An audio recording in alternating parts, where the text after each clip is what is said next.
Here are the funniest moments from General Conference in April 2022.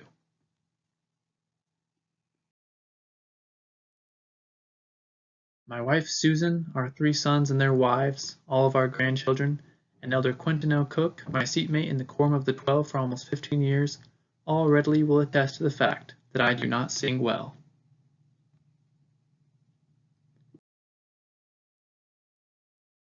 I dashed towards the soccer field and stopped before the great stumbling block, the chapel.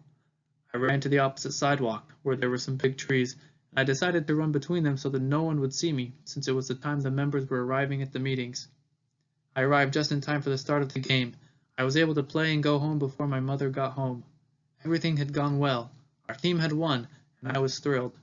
But that well-executed run onto the field did not go unnoticed by the Deacon's Quorum advisor.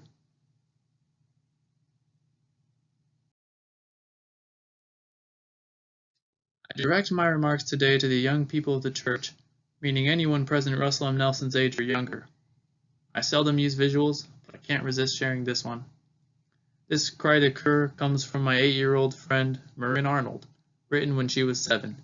I will translate for you her early Reformed Egyptian.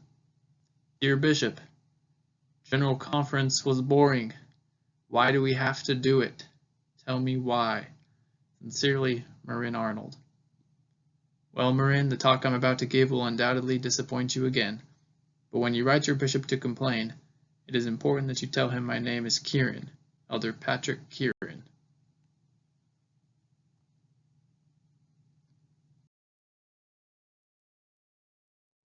Marin, I'm Elder Holland, and things are about to go downhill.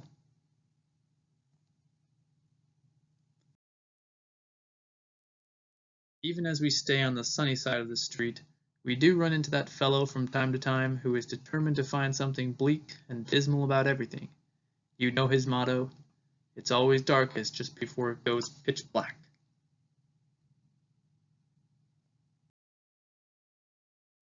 When I was preparing to go on my mission, some surprising forces tried to discourage me. One was my dentist. When he realized my appointment was so I could be a missionary, he tried to dissuade me from serving.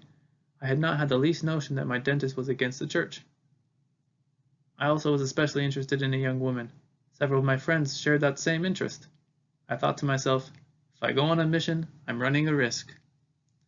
Remember the challenges that I thought I'd faced prior to my mission? My dentist? I found another. My university? They made an exception for me. Remember that young woman? She married one of my good friends. But God truly blessed me richly.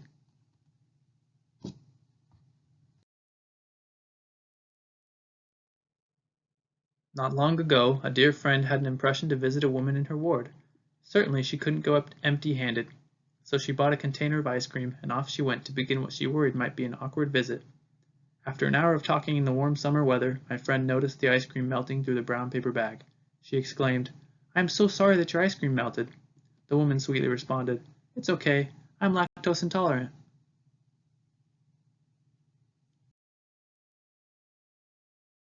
Dear sisters, thank you for being here.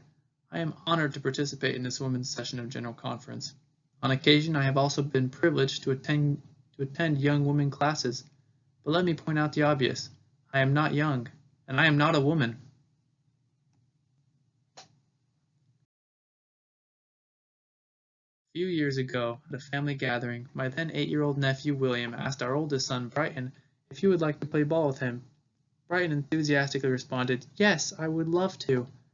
After they had been playing for quite some time, a ball got away from Brighton, and he accidentally broke one of his grandparents' antique pots. Brighton felt awful. As he began picking up the broken pieces, William walked over to his cousin and lovingly patted him on the back. He then comforted, "Don't worry, Brighton. I broke something at Grandma and Grandpa's house once, and Grandma put her arm around me and said, 'It's okay, William. You are only 5.'" To which Brighton responded, "But William, I'm 23."